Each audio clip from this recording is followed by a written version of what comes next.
back to the Flying Lion podcast. I got Sam and a guest Trey with us tonight. We're here talking about FC Cincinnati's unfortunate loss to Nashville in Leagues Cup. Who cared about Leagues Cup anyway, right? Am I right, guys? So, Sam, how we doing tonight?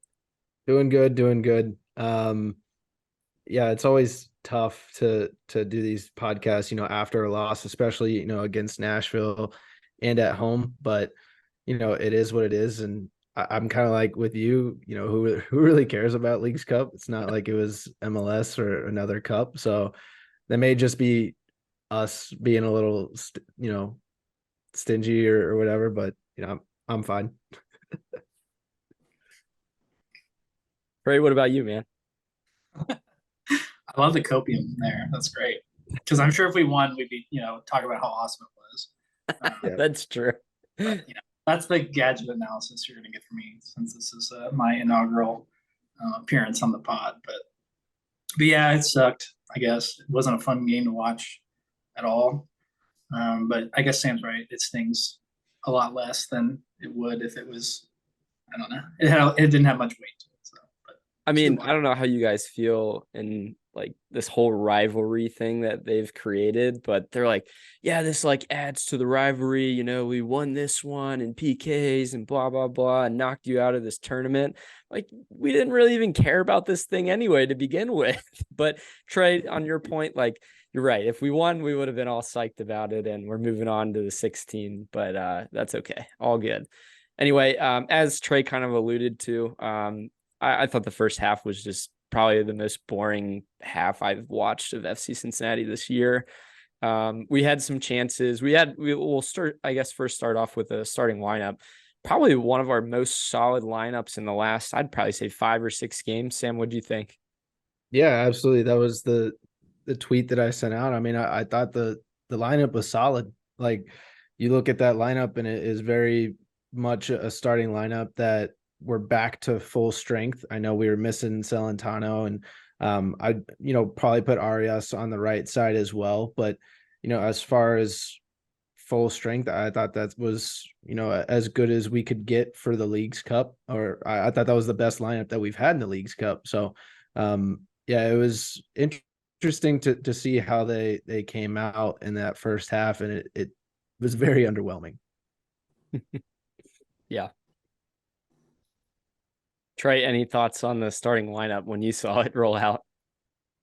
Yeah, I mean the top looked exciting. I thought it would be a lot more action with Penza and Acosta, but yeah, nothing really came to fruition, unfortunately. So, What do you guys feel about having Murphy in instead of Hagelin? I I don't thought that know was how a I good felt move. about that. Yeah, I yeah, thought that was a good move. I mean, give Murphy a chance to show that he's the guy. Um, and I didn't think he played bad. I thought he played solid. And then Hagelin came in for him, so you got to see kind of, okay, Hagelin, like, go and prove that you can, be a starter, or at least be a guy that will put in late and trust. So I thought that was an interesting move from Pat for sure. yeah, I agree. But again, I'm going to harp on it. The game was boring, so how can you argue with your defenders? We did our job at least, right? To your point, like, they didn't really create any chances the whole game. So like, Murphy is serviceable. It's just, I mean, we can touch on this later on in the podcast, but is Murphy now, our left center back instead of Hagelin? And does this performance justify that or not? I mean, it really wasn't his fault that we didn't score, but like, I don't know, vibes just felt different during this game. First, I guess, to like start off, I didn't get to go to the game. I don't think either of you guys did too, but just seeing, like, at least in the first half, they kind of touched on it a little bit, but like the attendance wasn't as good. So that was kind of interesting to see. I mean, we only had a couple days to buy tickets for it. I It think it was, ended up being like 19,000 yeah, people. 19,000. Yeah, which is, definitely less than what we've had in the past. But I don't know if that changes the vibe in the first half when they come out, if it's just not as loud and, I don't know, enjoyable in that sense. But Yeah, Yeah, as far as the first half goes, like, I I mean, yeah, it was boring. It was back and forth. It really was. But I think for me, the kind of the first half player, if you will, was Alec Kann for me. I mean, when Nashville did have chances, he was there. He was there making saves. And, I'm really interested to see because he started every single Leagues Cup game, right? So Celentano hasn't gotten to play like at all. So I'm really interested to see like if he goes full time because he looks good. Does this make him, kind of a full time keeper again for us, or how's this going to affect Celentano because he hasn't played in a while? And then we've got two big games coming up. Like it's very interesting to see. Yeah, I agree. And we'll go deeper into Alec Khan later. I really liked what he did because I didn't see a lot go past him. Yeah, but going back to the attendance, it was a Friday night, correct? I mean, the Reds were Friday playing night. at the Yeah. time. Yeah, I mean that. I mean, what can you do? I'm sure. I mean, 20,000 at a League Cup game is probably like, I mean, top 5 in attendance in the MLS for League Cup, I'd imagine. I have no stats to back that up, but I'm willing to put my neck out on the line for that. Yeah, I think I saw a tweet that we were top 3 still in attendance for it. I don't know if other stadiums did this. At least, for ours, the first 2 games were included with our season tickets. So, definitely have more of an incentive to go when it's included as part of it. When you only have a week to kind of prepare for it and you don't really know when it is. Like me personally, like I ended up going to the Reds game because I had this planned ahead of time, and then this game gets scheduled at the same time. I'm like, what do I do? So I don't know if, to Trey's point, if other people had kind of the same idea on that. Isn't it funny that we're talking more about that than even the game itself? It was that kind of like lackluster, but I think in the first half, we kind of, I would say, dominated possession. I think that was Nashville's plan compared to the last couple games when we've played them. They, I think, had tried to do a lot more countering. This game, obviously, they did some attempts with that too.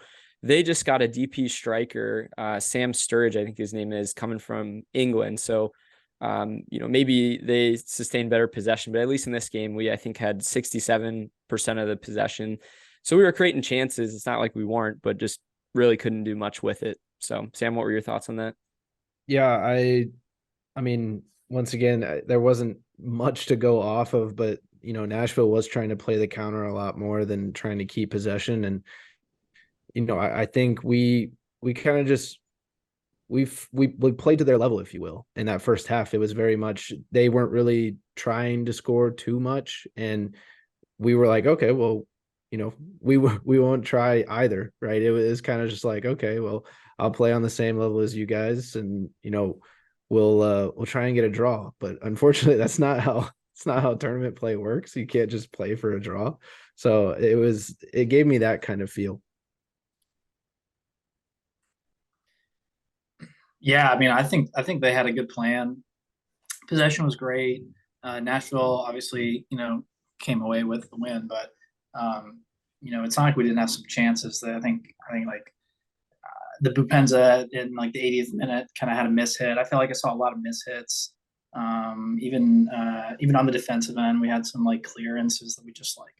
I don't know if it was the turf. I was going to kind of harp on that later, but I don't know if the turf was kind of struggling or what. But I felt like we had so many chances and it just kind of didn't fall our way like constantly.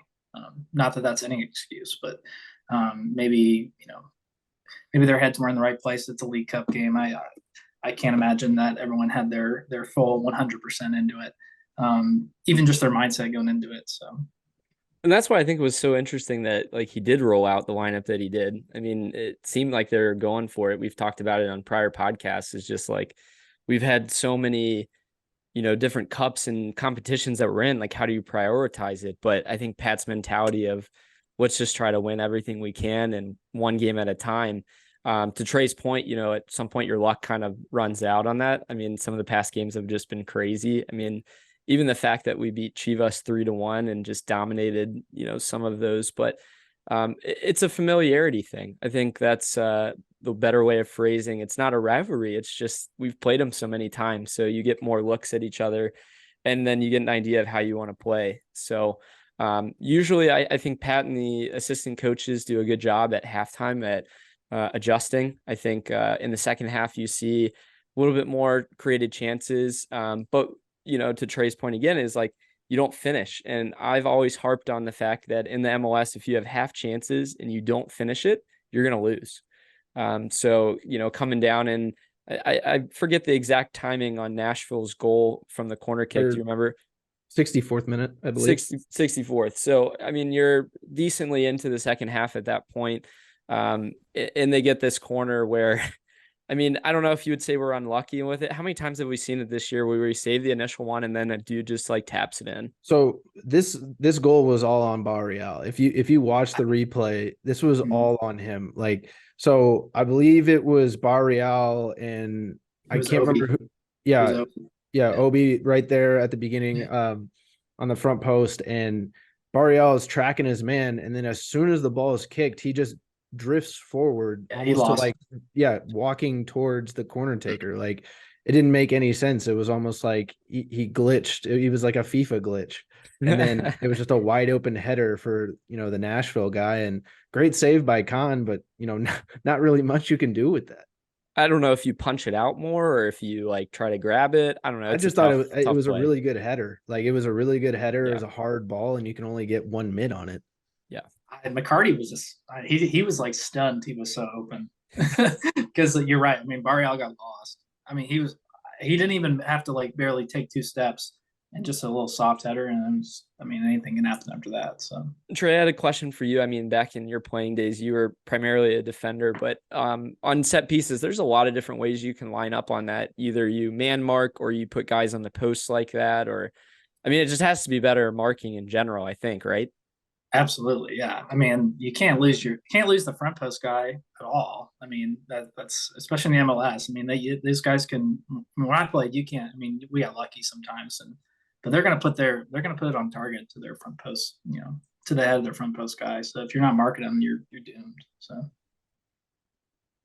yeah, I mean, and then you go down there, and I think been. I want to say in our last 4 or 5 games, I want to say at least 3 or 4 of those games we've been behind, dating back to Charlotte, dating back to Red Bull's game. And now, more recently in Leagues Cup, you go down against, even Nashville. I think Nashville, the last time we were down as well. So there's been a lot of games where they've at least like fought back. So I like to see at least the fight in it, but I never like that we're going down at home, especially. That for me was tough. It just seems like whatever it is in this tournament, there's just been crazy, ridiculous things that have happened. So going down into 85th or 86th minute, I believe was the time. We basically we get a PK. I don't know, Sam, you want to elaborate a little bit more on what you saw on it?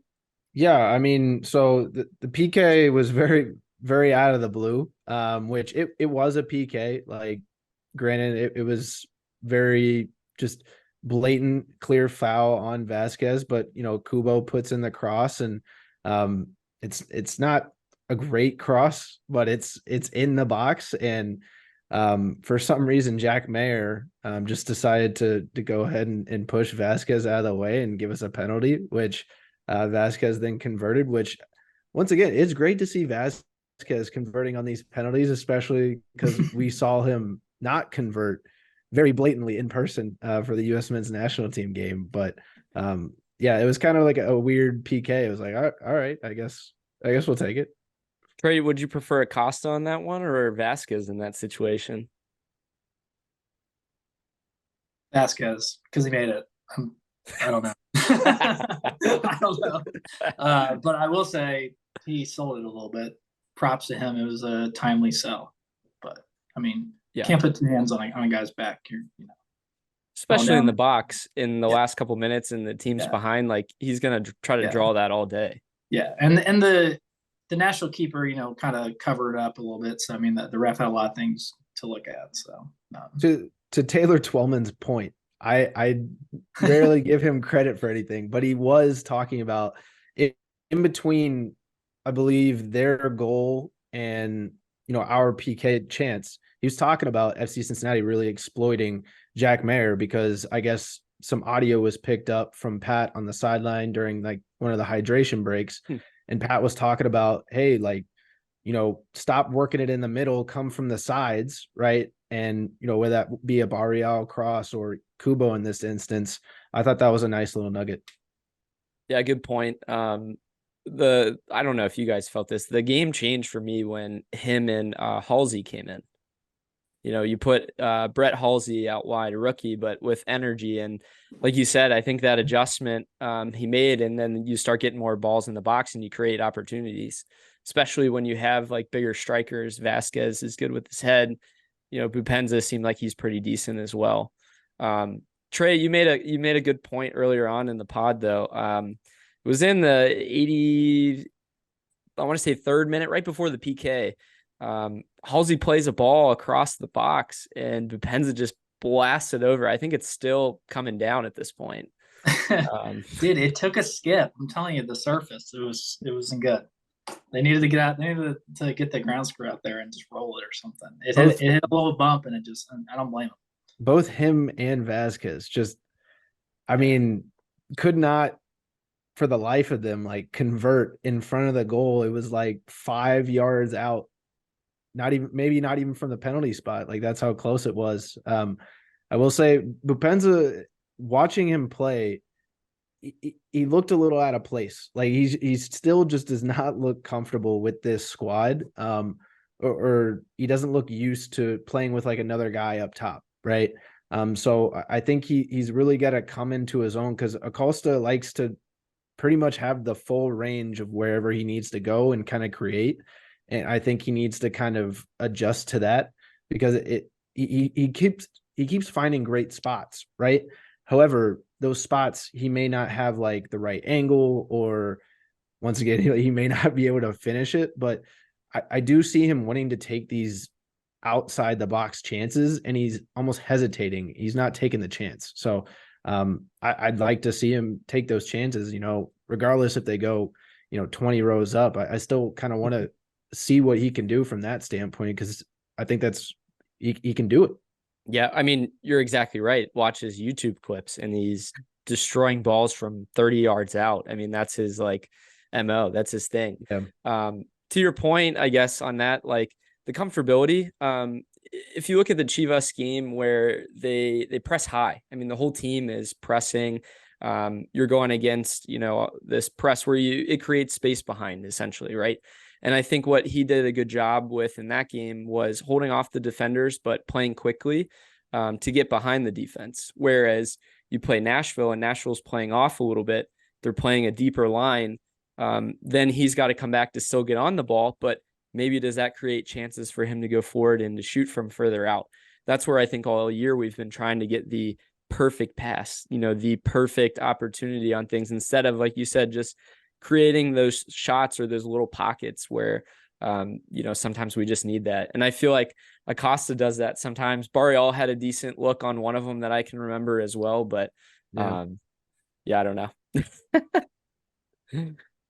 Any, I guess, final points in the or I guess I'll say the 90 minutes. We can talk on the PKs if you guys are ready for it. Yeah. Leagues Cup rules, we don't go into extra time, so we go straight to PKs. The second set of PKs that we've had in Leagues Cup, I feel like every game has like ended in a PK shootout. I don't know if you guys have felt that way too. Like watching the game last night for Inter Miami, it was that way. Columbus Crew lost in a PK shootout too. So I don't know what it is about it. Maybe it is tournament style that they feel like you're just pressing that much harder to even just get a tie and then just go to PKs. But it's a 50-50 game when you get to that point. Like, Trey, did you ever feel that way playing? Like it could go either way. Yeah, I mean, when you don't have extra time, it just shortens the game, not even past the, within the 90 minutes. Once you get to, especially after our PK, I mean, into the 86, 87th minute, you're kind of just, like you said, playing for PKs at that point. It's the League Cup, and I'll just leave it at that. That's true. Save your legs a little bit for the real stuff in the MLS season. Yeah. So we get down to PKs. I think we had a very similar look in this PK lineup to Sporting Kansas City's game. I don't know if I remember exactly the order, but it seemed like it was a lot of the same guys. Obviously, Miazga is the one that misses his. I think his PK was, obviously, we can talk on probably just like a pass right to the keeper. It was terrible. And I saw a lot of that actually in the US women's game. We'll get to that a little bit later. But yeah, the PKs weren't great. I mean, you'd miss one and you lose. All the other ones were pretty decent. Sam, do you see anything special in the PKs? No, I think it was one of those things that it felt like it was gonna like we were gonna lose. Like it just felt like that going into, if we didn't get a goal like before the end of the 90 minutes, it didn't sit well. It didn't feel like a game that we deserved. Did you feel like after we scored though that we were pressing a little bit more? Like I thought we created more chances once that's it what was I'm tied. saying. Yeah, like yeah. So as soon as we tied it up, like the energy was there, and right. If we were to get a goal, like it was then. But as soon as it hit 90 minutes, I was like, well, I'm not sure like that this squad has it in them. Zach even texted us and said, like, if it goes to extra time, I felt like we might have had an opportunity to win the game at that point. Yeah. But yeah, you get the PKs. And what I found interesting, I don't know if it ended up being the coin flip thing on how they determined it, but the PKs were down opposite of the Bailey side, which we've seen has made a difference. Even though the US won down on that side when they played there, Vasquez skied his over on that side. So we got some bad juju going on that other side there. I like the PKs in front of the Bailey. Yeah. PKs stink. I hate PK. Yeah. So I guess soccer's not a mental game, and PKs are like 90% mental. So. Oh, 100%. And like everyone's like, you have a game plan as a keeper. I'm like, right. You literally just dive one way or the other. It's a straight guess half the time. Yeah. But I guess that'll lead me into our question here. If you guys anything else, I guess, to touch on it real quickly. First loss at home this season. That's crazy. That's amazing though. Think how many home games we've had. If you want to even consider it that, I think Tommy G, one of the commentators actually says this is technically a tie, if you think of it that way. But when the other team is celebrating on your field, like that's a loss. No, it's a loss. Yeah, it's a very American way, like American soccer view of looking at it. Like, oh, hey, like it was a tie, wasn't it? Like. Right. I hate that. I hate PKs. I hate that. If you call it tie, no. I'm sorry, Tommy G. But that was sorry. We lost. I was looking forward to playing Club America. That would have been a really cool, second big Mexican team, probably the biggest team in Mexico that we would have been playing. But it'll be good to see Nashville get destroyed on their home field. So that'll be nice. That's going to lead me to our trivia question of the week. Are you guys ready for me to give this one to you? So it kind of ties in. What is FC Cincinnati's all-time record in PK shootouts going back to our USL days? Or maybe you can give me, how many wins? Gosh, can you tell us how many times we've been in PK? Give me. It's under 10, so I'll give you that. Under 10.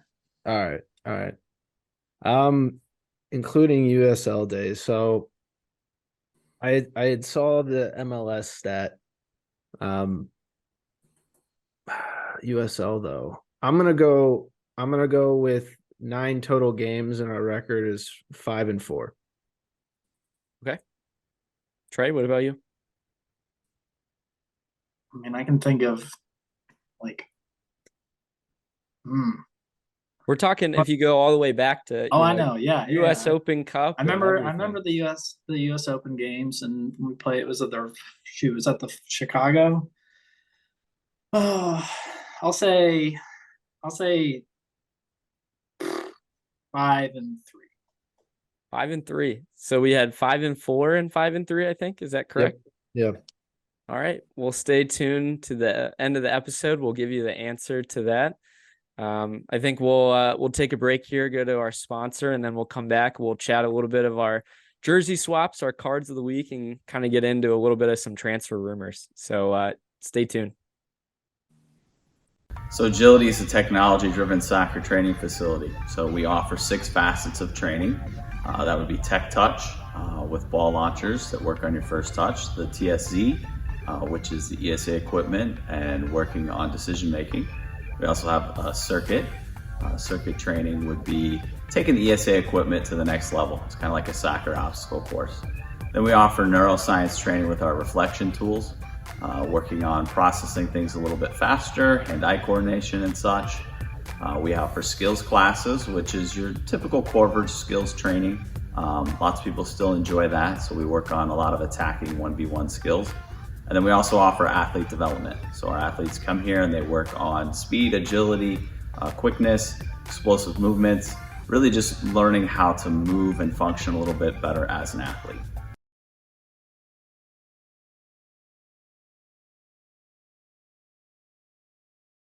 Welcome back. I was just thinking over the break. The one thing that this game did not have that we've had a lot of recently is weather delays. Trey, I know you got a big storm in North Carolina right now, but probably the first game in like 4 or 5 games without a weather delay. Thank God. Yeah, Again, dude. sad that we have to like touch on that being a thing, but it had been so brutal with the weather through the summer. Like it felt like it was like spring weather. It's kind of surprising. I like Cincinnati summers aren't like. I mean, I lived there for 22 years. It's like we get rain, but I mean, I just moved from Birmingham to Raleigh, and I mean, I moved from rain to more rain. So, like, but Cincinnati's really kind of that's kind of maybe just unlucky. Right. Yeah, I mean, like if it was rain and they didn't have lightning, like that's the best kind of soccer to play in when you're sliding all over the place and like absolutely that's the best. But I think we'll transition to our jersey swaps of the week. This will be a good time to kind of bring it up. Sam, what was your jersey swap of the week? Yeah, my jersey swap is, the guy that we kind of touched on a little bit earlier in Kubo. No, I know he was a substitute, but he still came in and brought the energy. Want to give a shout out to him as well. Became the 4th player in club history to make 100 appearances for FC Cincinnati. So he joined Hagelin, Vasquez, and Barreal in that club. So that's pretty cool. But he gave the energy, like I said, and then the cross leading to Vasquez, PK goal. If you want to give him credit for that, go ahead.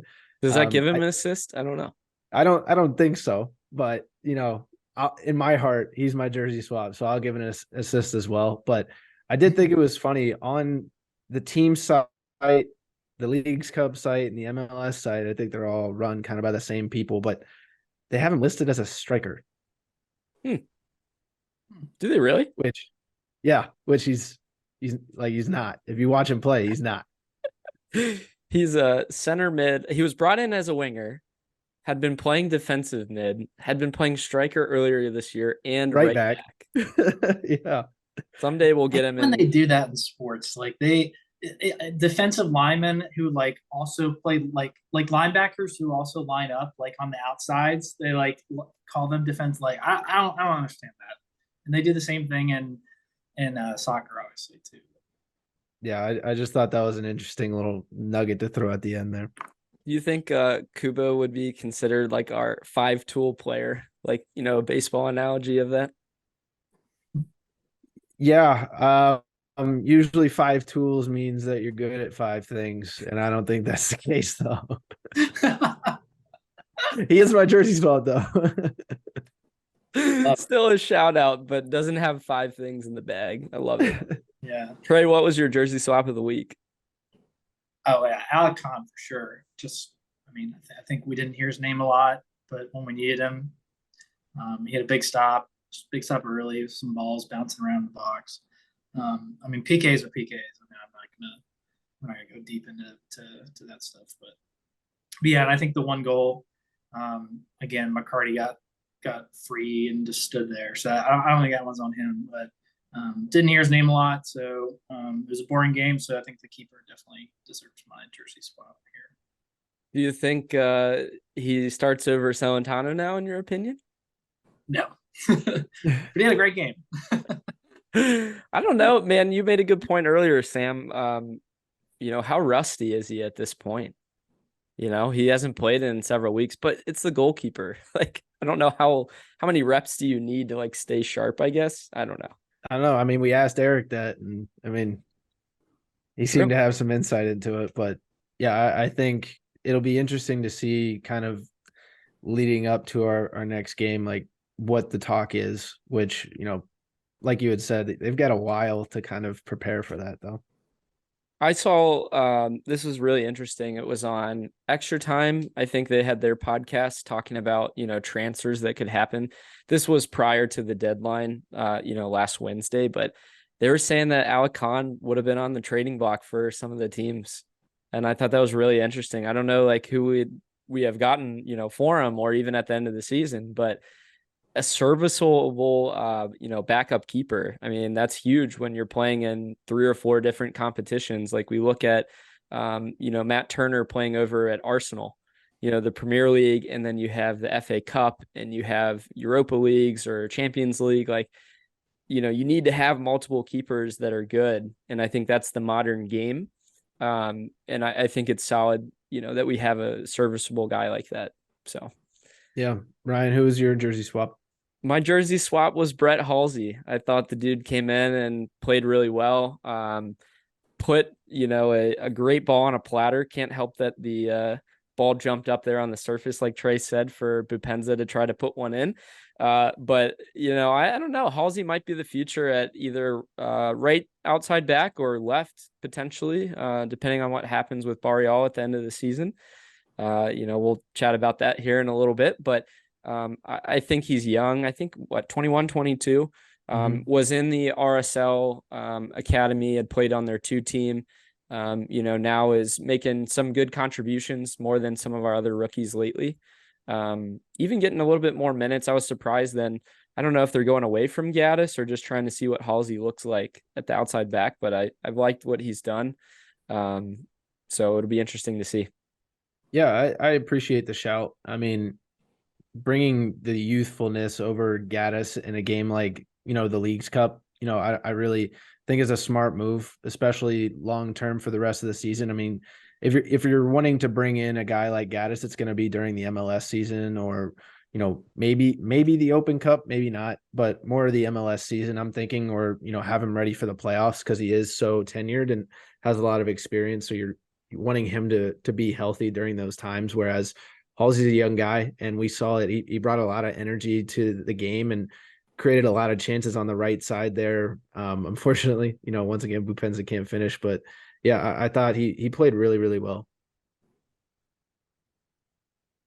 Trey, I wanted to tell you, I don't know if you knew this, I had some insider information on Brett Halsey.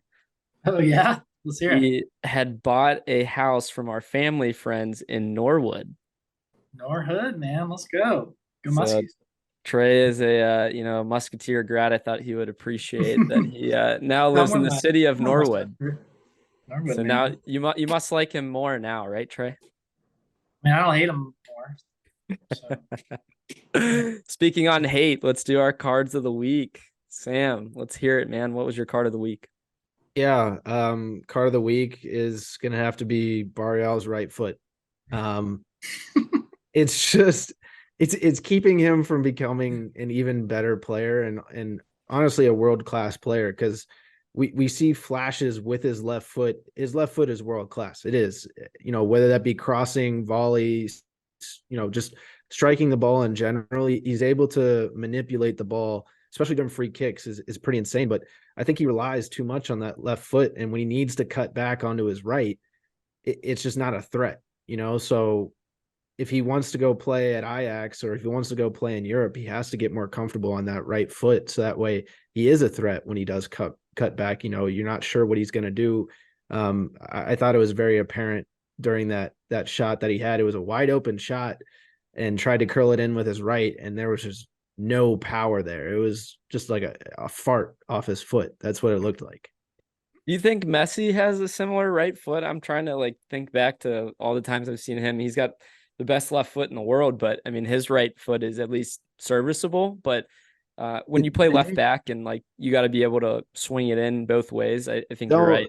Don't compare Messi to Barreal. I know they're both Argentinian, but Messi's ability with both feet is off the charts. That's unquestioned. I had to compare the Argentines, Sam. Fair. Well, we'll get to see it first only on that level. here pretty soon. So That's true. That's true. We're gonna be seeing The jury's not out yet. I mean, Messi's, he's all right. He's okay. Yeah, I don't. Trey, what was your card of the week? Oh, yeah, super red card to the grounds crew at TQL for sure. I mean, you can kind of see it on TV, man. Fix your divots. Fix your divots. There was, there was a sequence with, I think it was Acosta to Barreal, back to Acosta to Vasquez, and I mean, it just took a little skip, and Vasquez in the box couldn't finish. And then there was the, I think it was a 78th minute with Bupenza, and it took a little skip. And it was a perfect pass at the last second, just took a little skip, hit his shin, and that would have been. I mean, that's 2-1 right there. I think. Is that a reason to keep Messi from coming to Cincinnati because the surface is so bad, right? No, he's got to prove he can play anywhere. But I think some of the grounds crew were at the Reds game on Friday night, so yeah, it was Friday night. It was interesting. I saw a little bit of that. Usually our grounds crew is like pretty with it, but I'm joking. But yeah, it's the ball didn't bounce our way a couple times when they were like, I mean, especially Bupenza in the 80th minute. There was like that was easy. Anyone would have buried that. So yeah. Well, my card of the week, kind of on a separate note compared to that, but my card of the week is the lack of the offensive production in this game. As we've talked on the whole episode, I mean, we just got to be able to finish our chances. From both sides, it was pretty lackluster. We just needed to be able to, score and put it in. My other point, though, to this is I don't know if you guys heard about the rumors today about Neymar and Mbappe coming to the MLS. And that's another thing where, yeah, you both rolled your eyes. I'm like, all right, man, like I'm sick of this. I'm so sick of this. I've been watching a lot of Suits lately. Just if you don't know, a show about a bunch of lawyers. Great show. What happens is it's a great show. Me and Savannah, my wife, are loving it. But what a lot of people do is, they shop, they shop offers so that they get a better offer where they've actually won it. So, leaking rumors is not something that is a new invention here. So, you think they're using it as a bargaining chip? Absolutely. Where are they going to go? The Saudi League? I think Mbappe made it very clear he does not want to go to the Saudi League. Is that right? Turned down $1 billion in 1 year. Yeah, I mean, whatever. I did think it was at Real. I did think it was funny that I saw a tweet, after all the Mbappe stuff or Neymar stuff was coming out today. I did see a tweet that said that the MLS is about to offer Mbappe Alaska, the Statue of Liberty, a McDonald's franchise, a Messi autographed jersey, 2 Inter Miami tickets, and a Disney World annual pass with no blackout dates. Disney World and Alaska. That's a long flight. Yeah. Maybe you make it Disneyland and you're on the same side. What do we think Alaska is actually worth? That's a great question. Because we bought it for like pennies on the dollar from the Russians, right? I bet they're salty. Alaska is worth a lot. Yeah, but I'm wondering, what would it actually worth? I don't know. That's a great question. We should ask Mbappe what was his official offer, on that. Yeah, I don't know. They offered Messi, Apple shares and like an arm and a leg. Everything. So I don't know what you're gonna do with Mbappe, but he took Santos's calf. Yeah, he did. So can I have that too? He certainly did. Oh my gosh, that's funny. Well, so with us being out of Leagues Cup, I don't know if you guys are planning on watching the rest of it. I could care less really what happens as a neutral fan, but our next game is going to be coming up against Columbus. Next episode, we're going to do kind of a bigger preview on that one. Columbus actually crashed out of their Leagues Cup. Big shout out to Eric Dick and his Minnesota United team for knocking out the Columbus Crew too. So we love to see that. Friend of the pod. I know that our friend of the pod did that just for us because he came on this show. So appreciate that, Eric. Shout out. So we got a couple weeks here between. The guys are probably already off in, who knows where, Miami Beach, probably watching Messi or something. That's exactly what Leagues Cup is going to become. How long can this little, messy stunt go? You know what I mean? Like how long can we just absorb as much messy content as we can until it gets to the point where we realize, holy crap, Inter Miami's still last in the entire MLS. Like, dude's had what, 6 goals in like 3 games though, or something. 6 and 4. Yeah, he's already Inter Miami's 4th leading scorer in like 3 or 4 games. That says more about Inter Miami than it does. So there was a graphic that showed all the player ratings for the game, right? And I believe it was Busquets, Alba, and Messi were the only ones that had like above a 7 or a 7.5 or something like that. Every Inter Miami player was like 6 or below. Can I have a side note on Busquets? Have you guys seen the photo of his feet? Has he got big feet? The dude's got like size 20 feet. I'm not kidding. There's this photo of him and Messi, and they have their like shoes off, and he's got like alien feet. It's insane. Everyone who's listening to this should go and look it up because we talked a lot about feet in this episode. There's a lot of talk about feet. Right feet for Sam, right? Anyway, side note, we got sorry. We got sidetracked on that one. I think Trey wanted to go on a little bit of a rant about the U.S. women's team. He was telling me ahead of the episode about it. So let's hear it, Trey. Disappointed does not put it into all the words I'd like to. But wow, I mean, how embarrassing. I mean, they talked a lot of game going into it, and I mean, their last 2, it wasn't just the Sweden game. I mean, pretty much the whole tournament. They looked really flat footed and they just looked like they expected to win.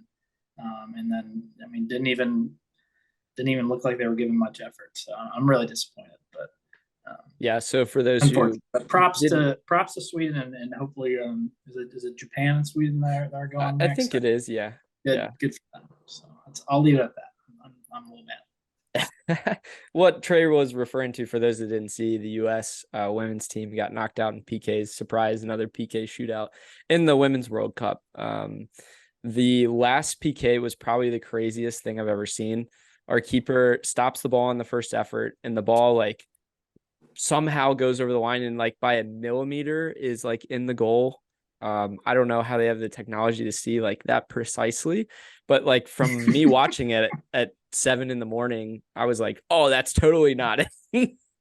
But that technology, I guess, had confirmed that it was, and they were all pretty pumped about it. I think as one would be, knocking out the team that's won the past 2 women's World Cups. But Trey, you're right. I mean, they had commercials that said like, we're ready for a 3-peat. And like before they even made it past the group stage, we didn't even get first place in the groups.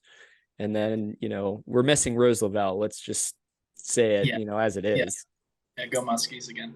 I don't understand like when, and just in sports in general, like when you're already at the top, what's the point of like putting it in other people's faces? Like how is that will always blow up in your face. And then even if you end up winning at the end, it's like, that didn't really feel good. Like, I don't know. I think they got a little bit of their own what they had coming, unfortunately. But. Yeah, I think to Trey's point, they just look too cool to be there, right? Like you saw it at the beginning. Like it honestly, it does. It starts with the commercials, and then it works your way into when they actually get to Australia and they do kind of the opening, ceremony or whatever, and they walk out with all this suits, swagger, like all they're the suits and everything. Exactly. Like it just didn't feel right, and the fact that they lost in the round of 16 in the World Cup, the thing that you wait your entire life to play in for your country, everything like that. Like they're laughing and they're smiling. Like that's the worst finish that they've ever had in like the women's history. That's not okay. That's not okay. And I thought my gut, if it wasn't for Carly Lloyd, I don't know if anybody else would have said something. she was the only person that was going to stand up and say something. And I think she speaks for all of us.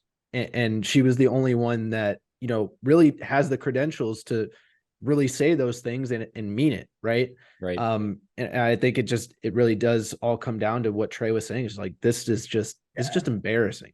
Yeah, I think Carlo was dead on too, because I know Alex Morgan and Rapino both, following some of those ties and obviously the loss, like, said like, we'll just we'll we did it 3 years ago, or three tournaments ago, or back in 20 whatever 11. And it's like, well, back in 2011 or whenever, two tournaments ago, half of your team was in like fifth grade. Yeah. So no, you're not gonna, you can't rest on the teams and coming back from adversity 8 years ago. It doesn't work like that. So They were like feeling entitled, like crazy after winning before. But I think the whole rest of the world's improved. They've gotten much better. That's the other thing. I mean, you have women's leagues now in Spain and England that, to be honest, we hadn't really seen for the last several years, or until the last several years. I mean, so pretty interesting. Speaking on Europe, Alvaro Barreal had been rumored to go to Ajax, as Sam had alluded to earlier in the podcast. Sounds like he had been wanting this. I mean, why would you not? But FC wants to keep him for the rest of the year. We don't really have a serviceable backup left back right now, guys. What do you think?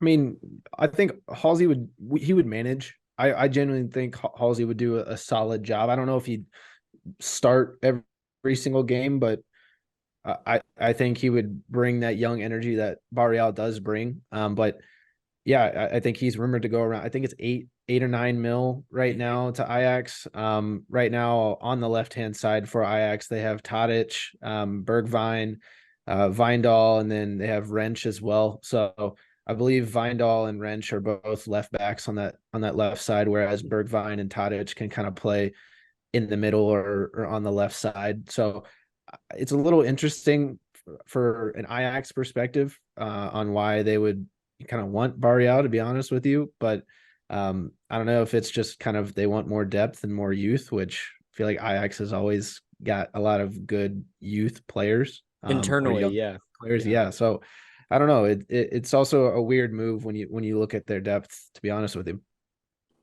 Yeah, I mean, the Dutch system, so they're in the Netherlands, but I think it's a good fit league-wise, personally, though, for me. Yeah. I know you mean like team-wise, maybe it's not a good fit, but it's a good stepping stone into a good club over there. Historically, they've been in the Champions League as well. So to possibly see him in that level in that competition would just be cool, just as an FC fan. Trey, any thoughts? I mean, I think it just shows the progression of the MLS and FC Cincinnati as well. I mean, for players to be kind of promoted in a sense. I mean, then the league there obviously is a much higher level, but 3-4 years ago, we wouldn't be talking about a winger on FC Cincinnati being promoted to a team like Ajax. So wouldn't he be the second player from FC Cincinnati to go to Ajax? To Ajax from FC? Trivia? I don't know. Do you know that as the case? Didn't Teton go straight from FC to Ajax? He had been rumored to go there. He might have been on the bench. You're right, Sam. That's true. Actually, I think it might have been last year or the year before. It was 2 years ago, yeah. He was on the bench. I don't know if he actually got in for a match, though. I'm not sure if he did, but I think it was one match, and it was like, holy crap! Like he went from our team to Ajax and was playing as their keeper. Yeah, that's crazy. That should have been our trivia question of the week, Sam. That was good. Yeah, all in the brain here. We just re-record the whole thing and yeah. But we had this huge Dutch connection. I don't know if there was still some coach, relation or something. Had I heard, didn't I mention it on the last one that Ajax's assistant coach or one of their coaches was on FC Cincinnati staff, actually. So there is actually a connection still. Maybe that's what that dates back to, because originally it was that group that brought him in to our team. You know, maybe as a winger. Obviously now he's like a left back, but I think really, to be honest with you guys, I don't know how you feel about this, but our system, the way that FC Cincinnati is playing, has kind of tailored this new era in soccer where there's been more two striker systems with wing backs, not necessarily like high forwards like the last several years have been. We've seen more outside backs. So I think he fits the modern game in that sense. Yeah. Yeah. I definitely think, I mean, he deserves a Europe shout, but you know, back to my card, he just needs to work on the right foot, and then I think he'll be fine, to be honest. The thighs fit in Europe though, right? Yeah, Does short. those, Yeah, shorts. those shorts, man. What a guy. Kids didn't do that. Kids used to do that when we played for as a joke. And then, Yeah. They guys like their thighs then. Okay. Yep. Thighs and feet. I don't know. Thighs and feet episode. I don't know how it turned into that. Let's just be the title of the episode: thighs and feet. Are you guys ready to hear the trivia answer for this week? Hit me with the answer. So, reiterating the question here, what is FC Cincinnati's all-time record in PK shootouts? This dates back to our USL days as well. Sam, I think, had locked in, was it 5-4? Yeah. 5-4 was our record. And then Trey, I think, went with 5-3. Yep. You guys were so close. It was 4-3. Yeah, that's pretty good. I'm going to give you guys credit on that one. That was really good. So this year we've had, I think it's been now 3 PK shootouts. Yeah, 3 PK shootouts. So 1 against the Red Bulls, 1 against Sporting Kansas City, and obviously just lost this past one. Our more recent one was in the MLS like welcome back tournament from COVID. So we lost that one. I don't know if you guys remember. Lacadia actually scores a goal in that one in PK. So very interesting down in Florida. Trey, you touched on it earlier, the PK shootout against the Chicago Fire. That was a huge game. Remember that, Nippert. Yep, at Nippert with Bastian legendary Schweinsteiger, I think. Yeah. What were you going to say, Sam? It's a legendary game right there. I think that's what kind of put us on the map, that PK shootout. Yep. As much as we're hating on the PKs this episode, but that episode or that PK shootout definitely vaulted, you know, our whatever appeal to Cincinnati, I think. And then I think we had a couple other games in either the playoffs or US Open Cup, but that was back in the USL days. But this year was actually the first year we've had PKs besides like that welcome back tournament in the MLS. So kind of interesting. I felt like it had been a while since we had been in that. So any final points from you guys, Sam?